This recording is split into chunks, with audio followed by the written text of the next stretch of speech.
Thưa quý khán thính giả của đài truyền hình SBTN, Diễn hành văn hóa quốc tế là một sinh hoạt văn hóa được Cơ quan Di dân Liên Hiệp Quốc đứng ra tổ chức hàng năm. Năm nay, cuộc diễn hành văn hóa quốc tế lần thứ 29 đã được long trọng tổ chức bắt đầu từ 12 giờ trưa ngày 21 tháng 6 năm 2014 trên đại lộ số 6, từ đường 44 đến đường số 56 tại trung tâm thành phố New York. Cộng đồng người Việt quốc gia thành phố New York là cộng đồng địa phương hàng năm đều đứng ra cộng tác với Cơ quan Di dân Liên Hiệp Quốc chịu trách nhiệm tổ chức cho cộng đồng Việt Nam.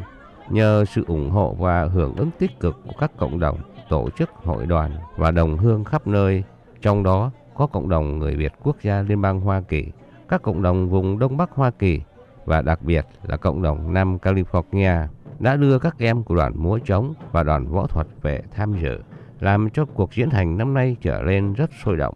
Chủ đề cuộc diễn hành năm nay của cộng đồng Việt Nam là Hoàng Sa và Trường Sa, nhằm kêu gọi mọi người quan tâm đến hành vi xâm lược của Trung Cộng tại Biển Đông của Việt Nam. Mới 9 giờ 30 sáng, đồng hương và các phái đoàn cộng đồng, hội đoàn khắp nơi đã tụ tập về góc đường số 14 và đại lộ số 6. Khoảng 10 giờ, cuộc diễn hành được khai mạc bằng nghi thức chào quốc kỳ Việt-Mỹ, phút mặc niệm.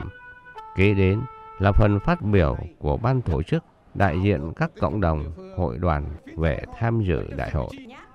Đúng 12 giờ trưa, cuộc diễn hành bắt đầu.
Cuộc diễn hành chấm dứt vào lúc 1 giờ.